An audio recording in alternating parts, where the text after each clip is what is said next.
Okay, here we are. It's raining in Texas. Pretty good rain going on. Ponds overflowing, and what we're going to discuss is a follow-on with what we talked about earlier. I want to say hello to COD2MAZ3. Thank you for your response, and per your question, do I have another formulation? Yes, I do. And what we're going to be talking about that, what we need to talk about, though, before we go a whole lot further, is we're going to have to get over the problem that many people are going to have when you talk about gyroscopic precession of an item, or something like one atom, or one structure, such as a gyroscope that we used for aircraft in the artificial horizon, or for leveling boats or anything you do with a gyroscope. We're going to we need to get to the fact that how would we view or visualize this effect taking place on the scale of the sun or any star in our universe or solar system, or how would it take place on the Earth or the Moon?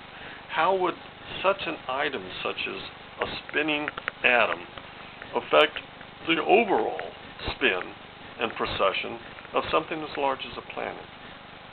Could it be that our sun, with its radiation towards us, is precessing the Earth around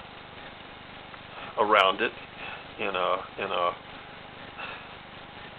an orbit? And how is it that the Earth, forcing mass onto the Moon in the form of radiant energy and other particles and magnetic field, how would it be that the Earth precesses the Moon around it? Although it looks very much like that's what we're going to talk about. That's where we're going. And one of the ways we're going to come to a conclusion and an acceptance of the fact that this is truly what's going on, that the precession of the parts will affect the precession of the sum. We're going to do like sailors do, that when they try to sail into the wind, they're going to tack, at an angle going one way to the other. It's easier to sail downwind than upwind, but we're going to try sailing upwind. And how we're going to do this is we're going to take a few observations. I mean, they're like children's observations, our experience as children's in the playground.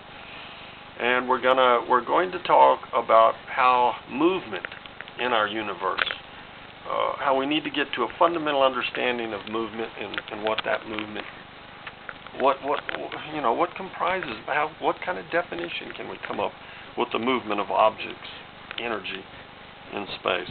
Well, one of the things we need to first conclude and accept is that kind of like the old story about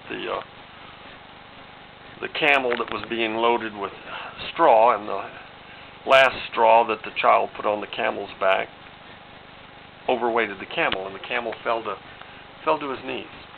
Well, that's what we're going to be talking about here. We're going to talk about the effect that all it takes is one last particle, one last bit to determine the overall outcome of this precession. And like kids in a playground, when we're in the playground, we learn that on the seesaw, all we had to do is maneuver our body tilting forward or backward to give us a little edge over the other person on the seesaw. But if you lean back just a bit, engineer would tell you you're increasing your moment on the seesaw. And later in life, in the military, you learn how to do a lot of calculations of that nature. And anyway, so you learn that there was no true balancing point. And in nature, there is no true balancing point. There is nothing that is in balance. As Newton tried to state that we start at a set point, at an inertia point and everything, and there is no inertia. Motion is motion. The definition of the universe is motion. So therefore, it precludes a balancing point existing for very long. And that's what we're going to talk about, is how we arrive at the balancing point, and then nature takes its turn to the right, to the left, up or down. But in this case, we know that the scales can be tipped by the lightest of effects on one scale from the other, a feather. Anything that would give this scale one more part of the overall sum would tilt it in the favor of one motion over the next. That means that